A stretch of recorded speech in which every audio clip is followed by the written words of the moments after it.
Hello, I'm Anthony. Welcome back to the Arturia Matrix-12-V tutorial series. We're going to have a chat about voices today. Voices, in the context that we're going to spend the majority of the day talking about, describes the 12 different sound generation engines basically that live inside this synthesizer. It's a 12-voice polyphonic instrument. If you're enjoying this video series and you want to help support my channel, check out the Patreon and YouTube channel member links below. Awesome way to do that. Huge thanks to everybody who's signed up so far. Okay, without further ado, let's jump over to the voices page. This is our main view, and as you can see, we've got two primary clusters that we're going to talk about today, the voices section and the zones section. Let's start off on the left-hand side, and the way that I'm going to demonstrate this is by playing a simple chord. I'm going to play a 3-note chord. Here we go. Now you might think that was a little bit random, that the green lights for voices 10, 11 and 12 just lit up. I'm going to press the same chord again. This time 1, 2 and 3 lit up. So what's going on there? Why is it playing different voices each time I press exactly the same chord? It's because the synthesizer is currently in rotate mode. If we have a look at the zones section on the right hand side, its current mode is set to rotate. Now we'll deal with zones a little bit later in this episode, but for now basically you can pretend that the vast majority of this stuff doesn't exist. Every one of the 12 voices in this patch is currently using zone number 1, so we'll keep things nice and simple and just concentrate on this top row. And as you can see, the mode is rotate, which means every time I press a note, the synthesizer is going to take the next available one of these 12 voices and output the sound using that engine. So this time I'm going to play a single note, and again, and again, and again. And as you can see, every time I press that note, it rotates around these 12 voices. If the synthesizer needs more than one voice in order to satisfy the user's requirements, as when I played a 3-note chord, it simply grabs the next 3 available voices, and that was 8, 9 and 10. So this time, the next time I play that chord, it'll be 11, 12 and 1. And this is fundamentally how polyphonic synthesizers work. When I press a single note, I'm going to turn the volume down really low here so that I can hold this note down as I'm talking over the top of it. That's voice 2 busy. Now when I press a new note, voice 3 jumps in. Voice 2 is still going on in the background and it's still doing its thing. The next time I press the next note, voice 4 comes in. Now I pressed a little ghost note by accident there. That's voice 5 just got used. So the next note that I press is actually going to be voice 6. So that was a really happy little accident, just to demonstrate that the instantaneous moment that you assign a voice to do a particular job, to play a particular note, that's it, done. The moment you let go of that note, and it was just that briefest of flashes as my finger accidentally hit the wrong key, it was done.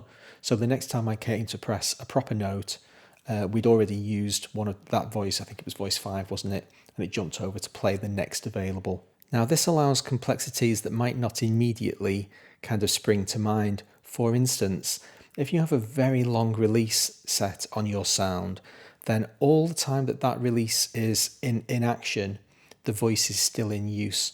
Let's demonstrate that. If we jump back over to the main page and I make the release on this really simple sawtooth, nice and long, I'll just press a single note.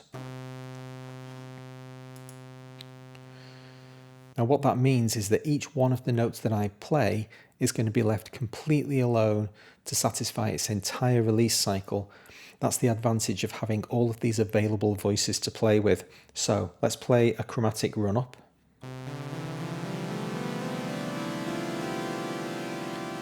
That first note that I played is still sounding because all 12 voices have been used. Now, here we introduce a new concept. What happens if I play a 13th voice?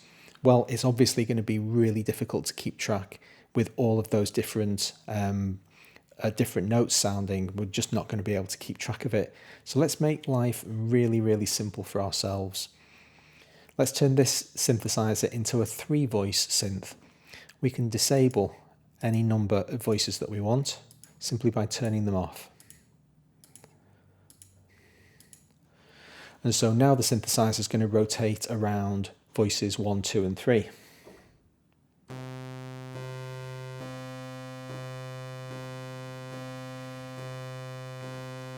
Pretty obvious what's going on there. So now I can play a 3-note chord, and you hear all of those notes fully ringing. Now I'm going to demonstrate what happens when I play a 4th note. What I'm going to do is I'm going to play one very low note and then 3 different notes much higher up the keyboard, and you're going to be able to hear that low note still sounding until I press the 4th key. The moment I press the 4th key, the old note's going to get abandoned. Watch. The low note stopped. That's because the synthesizer's only got 3 voices to play with. The moment I pressed that 4th key, the synthesizer had no option other than to throw away the oldest note. Now that's all very well and good when you play the notes staccato, but what happens if I play a 4-note chord? So I'm going to do exactly the same thing. It'll sound horrible because it'll be dissonant, but I'm going to play the low note plus those 3 very high notes again. You can see me pressing 3 physical keys down on the keyboard, and yet that low note is still sounding. When I pressed the E all the way up at the top of the keyboard, it didn't take that note away. It didn't steal the low note, the bass note off me. That's because we don't have steal mode currently engaged. Have a look over in your zones. This voice steal option here, if I click that button, it highlights. I'm going to do exactly the same test again. I'm holding all of these notes down simultaneously. And now the pressing of that 4th note, the high E, threw away the bass note. So that's the concept of voice stealing. Let's introduce the next little wrinkle. I'm going to play this low C, hold it down, and then I'm going to play a chromatic scale from C a couple of octaves higher all the way up. So 8 brand new notes. Get the bass note going. And now my chromatic run. C, D, E, F, G, A, B, C. And you can see that each one of those notes that I played oscillated between voices 1 and 2, but the bass note, voice 3's got that. It's grabbed it and it's not letting go. It's not going to allow that note to be stolen, no matter what else I do on the keyboard. So that's the concept of voice stealing, only for multi-note chords. If I do all of that staccato, it's just constantly retaining the last 3 notes that I played, and it's arbitrarily and always throwing everything else away. We'll just stick with 3 voices for now because it's just as convenient as playing with 12. The next thing that I'm going to do is start playing with some of the settings in this voices page.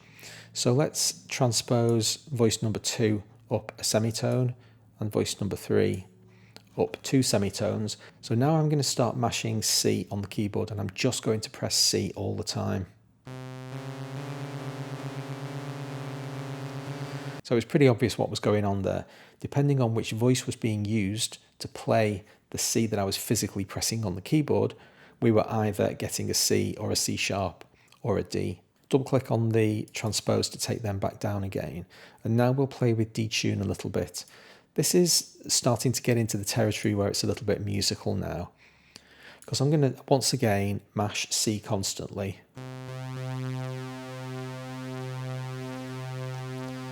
And now the very slight detunes between each of those C's is making a really interesting sound.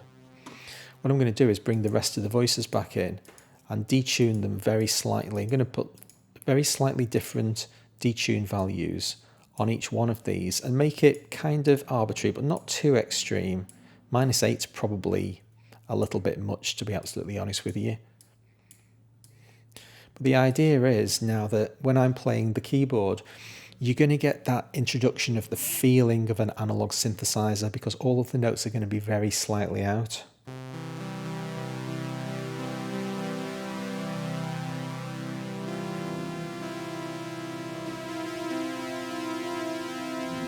And of course, every time I play a new note, a new voice is being used.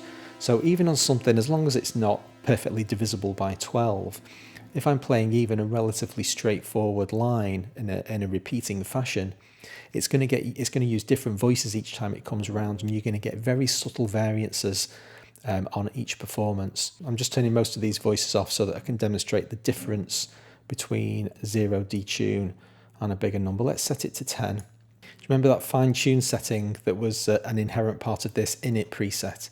Let's get rid of that, make life a little bit more simple for ourselves. So there's my basic C, very, very slightly flat, -2, and the next voice is now at +12, +13. So the value in the tuner is in percentages of a semitone. These values in the detune are far more arbitrary. They go from -31 up to +31. And that full range, the maximum amount of detune that you can set, goes from more or less completely flat up to, we're going to hit about 42, 43.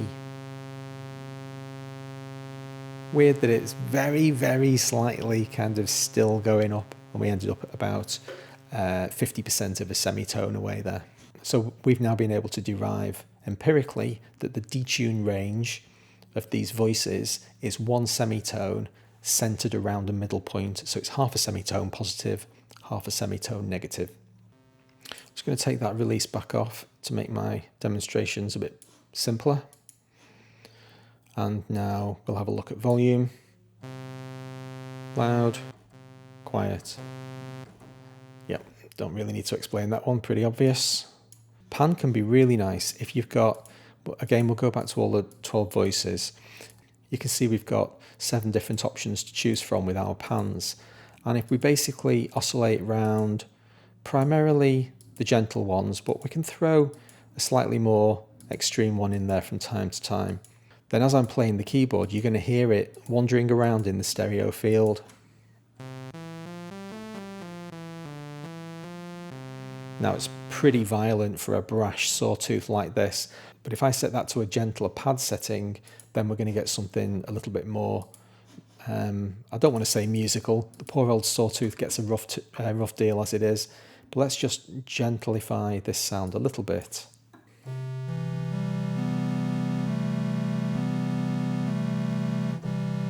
Really interesting sound, just each of the notes of the chord kind of wandering around in your ears. All very lovely, but I'm going to throw it all away. Get us back to our init sound. Now let's have a look at some of the other modes. In reassign, what's going to happen here, this is an absolute nightmare to keep track of, so I really do need to trim some of these voices down. If a note's being used by the synthesizer will remember which voice was used to generate that note, and it'll go back to using it again. So I just pressed a C and I did it with voice 1. Now I'm going to press an E. So voice 2 has now been assigned to the note E. And there's my G, and then I'll play a high C. Now the next note that I'm going to play will be E.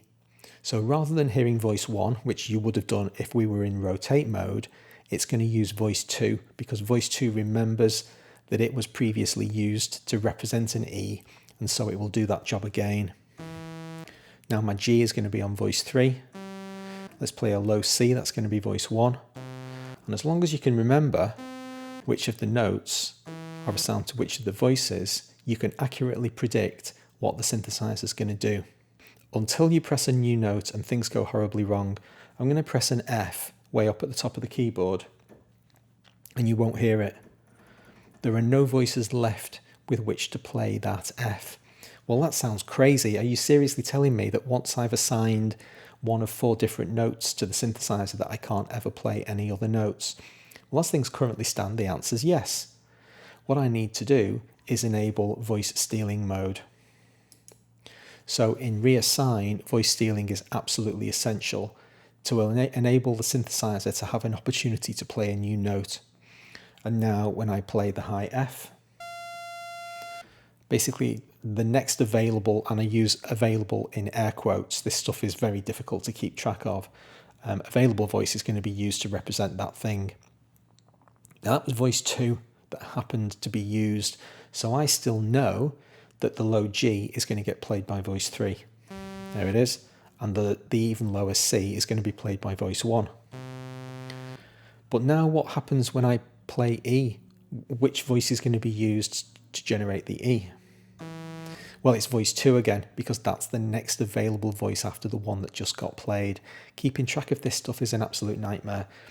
Basically what it's used for is if you want some sort of consistency between the notes that you're playing, you can configure your piece of music such that the same voice you'll come back to the same voice again and again and again to use that sound.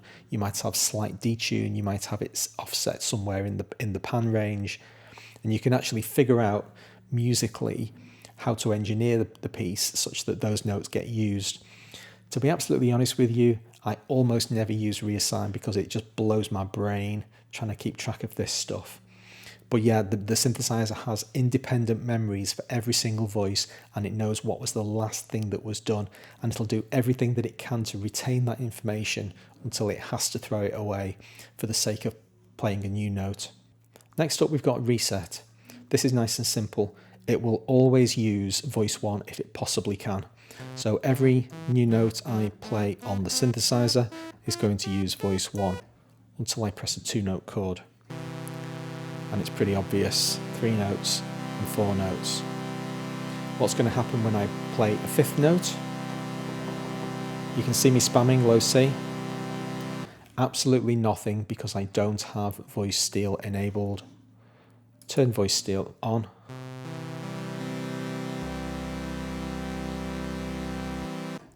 So the oldest note was thrown away, the C that was in the bottom of the original chord. Basically, the synthesizer will say, well, I'm doing everything I can to abide by your requests, but you're asking too much, I'm going to throw something away. So that's all of our polyphonic modes dealt with. The last 3 modes are all monophonic or unison modes. Let's deal with uni-low first. The first thing that I'm going to do is press a single note. Every voice was used. Now, the thing with unison mode is that you can use the detune setting in the voices to create some absolutely beautiful sounds. So that's what it sounds like when the same note is played 4 times. But if I set very subtle detune amounts for each one of those voices, suddenly you get a much more interesting sound, because 4 very slightly pitch offset versions of the same sound are being imposed upon each other, and you get this beautiful waving sound. This is called unison detune.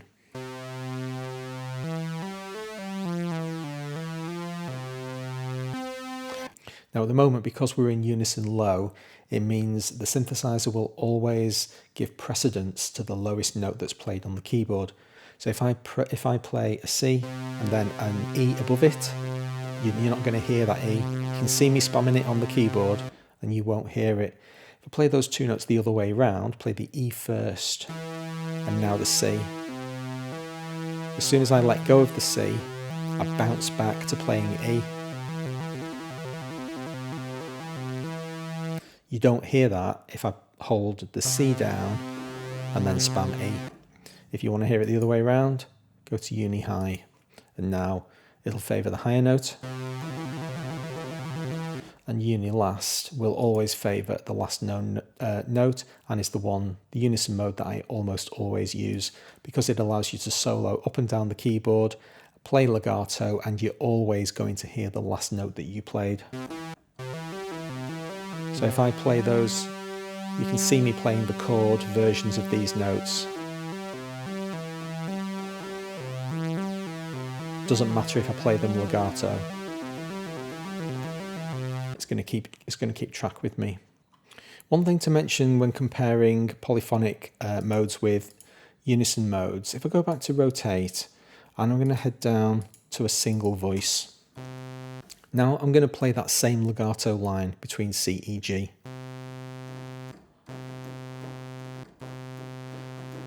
Remember I said when playing chords or in legato mode, if you don't have voice steal enabled, the synthesizer ignores all of your subsequent requests to play a note. If I hold a single note down, then anything else I do on the keyboard is basically ignored. So if you want to use single mode to replicate what it sounds like to hear a monophonic synthesizer, engage steal. Now I can play those notes blurred. I'm holding multiple notes down simultaneously, but the synthesizer is always ensuring that the last played note is the one that you hear. This has a much lighter CPU burden because it's only ever using a single voice to represent the sound rather than however many voices you had activated. If you've got all 12 voices activated on the synthesizer, that's a lot of work for the CPU to generate all of those sounds simultaneously. So this is the kind of the budget version of a monophonic synthesizer. Now the rest of this episode I'm going to fly through because they're features that I frankly don't use, and so I'm going to talk about zones and multis. Let's deal with zones first. So the idea of zones is that you can specify different aspects or different features of the synthesizer that will be treated differently in terms of the voicing modes. So I've thrown all of those changes away and got back to my basic init preset. What I'm going to do now to demonstrate the various zones is to define a new zone. I'm going to want zone 2 to be in reset mode, and I'm going to assign the first 3 voices to zone 2. So what we've basically got now is we've split the 12 voices up to do 2 different jobs. Zone 2 is going to do a particular thing. It's basically in reset mode, so it's always going to use voice 1 if it possibly can. If I go to a 3-note chord, it'll use voices 1, 2 and 3. From that point onwards, voices 4 to 12 are assigned a different job. They're still in rotate mode. So watch what happens now when I press a single note on the keyboard. So all zones activate. Everything that can satisfy this request does so. When I press that note again, you're going to see voice 1 because that's a reset mode, but you're then going to see voice 5 because that's the next voice along in rotate mode. 6, 7, 8, 9, 10. So I'm playing voice 1 all the time, but the rest of the voices are rotating. And then you can play, for instance, you could play with the detune, so you could leave your fixed voices locked at 0 detune and then have the rest of the voices slightly offset. And now you've always got that stable, static 0 semitone thing. When I say 0, we've gone back to our fine-tune offset. And then the other 9 voices are adding that little bit of flavour around the outside. Low and high refer to the keyboard range over which these notes sound. So if I set my high to 60, well 59 will do, and zone 2 to start at 60. So we'll start off on zone 1 down at the bottom end of the keyboard, and all of these notes are going to get played in zone 1. And then eventually, when we get to MIDI note number 60, we switch to zone 2, and then voices 1, 2 and 3 take over. Now in single mode, that doesn't make a whole heap of sense, but where the low and the high really come into their own is with multi-mode. Now I'm not going to spend an awful long time talking about this because I almost never use this feature. This is really a performance-based feature. I use synthesizers to record songs, so I only use like basically one sound at a time. But if I convert this preset to multi, we're going to get this warning that tells you it's a CPU burden. And once we've clicked OK, we get a new feature enabled. This group box has just appeared. Basically, I can now assign multiple different presets to the same bank of 12 voices. Like I say, this isn't something that I ever really do, but you can create a new group by clicking on the group. At the moment, there's only one group. So if I create a new group and assign voices 1, 2 and 3 to it, then I can load, let's say, a bass sound into that group, and let's have a lead sound. And now zone 1 takes care of the low side of the keyboard, and zone 2 takes over for the upper part of the keyboard. And all of my funky lead sounds are going to need to be assigned to zone 2. And so bass in the lower part of the keyboard,